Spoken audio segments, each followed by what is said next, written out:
စံစီစေးစားအကျိုးအောင်ပြေးဝခြင်းသဘောကိုဆောင်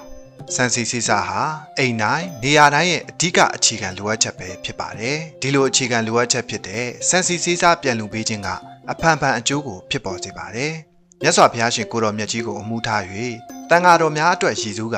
မိမိတက်နိုင်သလောက်စံအပြည့်စီအပြည့်ဆေးအပြည့်စားအပြည့်ထက်ကကတ်လူထားရှိခြင်းကအကျိုးထူကိုရစေပါတယ်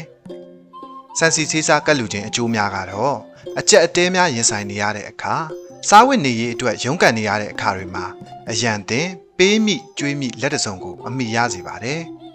လုပ်ငန်းစီးပွားများတိုးတက်စေပါတယ်ကျန်းမာရေးချို့ယွင်းသူများကျန်းမာရေးပြန်လည်ကောင်းမွန်လာစေပါတယ်မိမိအိမ်တွင်မှာလိုအပ်ချက်မှန်သမျှပြည့်စုံလာစေပါတယ်မရှိစကားပေးပါတောင်းပါဟုပြောနေကြမလို့ပဲလိုအပ်တာများပြည့်စုံလာစေပါတယ်မိမိရဲ့မိဖို့ကြောင့်မှလည်းစားစရာများပြည့်စုံနေခြင်းစိတ်ဝမ်းကွဲနေတဲ့မိတ်ဆွေညီကိုမောင်နှမများလည်းပြန်လည်တင့်မြတ်လာပါလိမ့်မယ်ဒါကြောင့်မို့လို့စံစီစေးစားအလှူတော်ကိုဓမ္မမိတ်ဆွေများလှူဒန်းနိုင်ရန်တိုက်တွန်းနှိုးဆော်လိုက်ပါတယ်ခင်ဗျာ